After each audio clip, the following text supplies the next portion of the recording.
بسم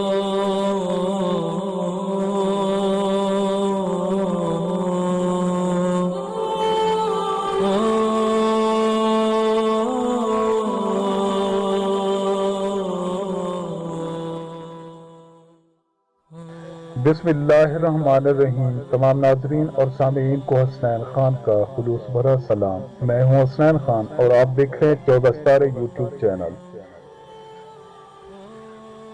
دوستو، کسی شخص نے حضرت ذوالنون مصری رحمۃ اللہ علیہ کو اطلاع دی کہ فلاں مقام پر ایک نوجوان عابد ہے۔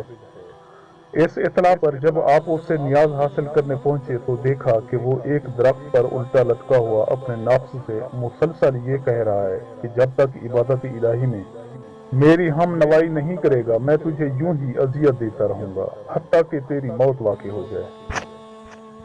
یہ واقعہ دیکھ کر آپ کو اس پر ایسا ترس آیا کہ رونے لگے، اور جب عابد نوجوان نے پوچھا کہ یہ کون ہے جو ایک بے حیا معصیت کار پر ترس کھا کر رو رہا ہے، اس پر اس نے حضرت ذوالنون مصری رحمۃ اللہ علیہ کو بتایا کیونکہ یہ بدن عبادت الہی پر آمادہ نہیں ہے اس لیے یہ سزا دے رہا ہوں۔ آپ نے کہا کہ مجھے تو یہ گمان ہوا کہ شاید تم نے کسی کو قتل کر دیا ہے یا کوئی گناہ عظیم سرزد ہو گیا ہے۔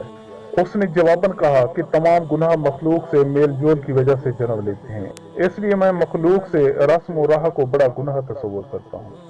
آپ نے فرمایا تم تو واقعی بہت بڑے زاہد ہو۔ اس نے جواباً کہا کہ اگر تم کسی بڑے زاہد کو دیکھنا چاہتے ہو تو سامنے کے پہاڑ پر جا کر دیکھو۔ چنانچہ اس کے کہنے پر جب آپ پہاڑ پر پہنچے تو دیکھا کہ ایک نوجوان جس کا ایک پیر کٹا ہوا باہر پڑا تھا اور جسم بھی کیڑوں کی خوراک بنا ہوا تھا۔ آپ نے اس سے اس صورتحال کے بارے میں پوچھا تو وہ نوجوان بولا کہ ایک دن میں اسی جگہ مصروف عبادت تھا کہ ایک خوبصورت عورت سامنے سے گزری جس کو دیکھ کر میں فریب شیطانی میں مبتلا ہوا اس کے نزدیک پہنچ گیا۔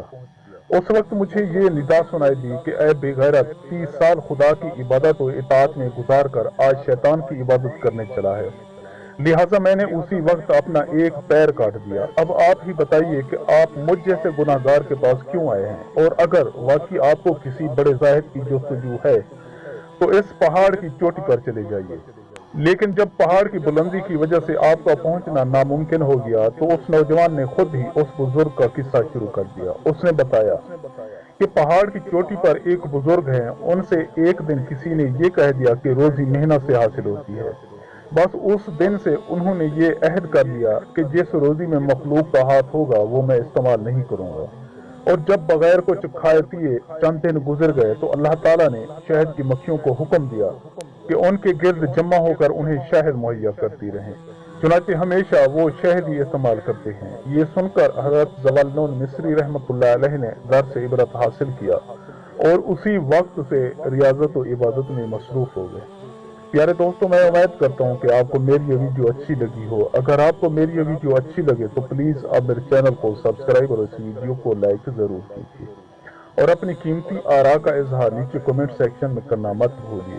اب ہمیں اپنی اگلی ویڈیو تک کے لیے اجازت دیجیے، اس دعا کے ساتھ کہ اللہ آپ کو اپنے حفظ و امان میں رکھے۔ اپنا بہت زیادہ خیال رکھیے گا۔ شکریہ۔ خدا حافظ۔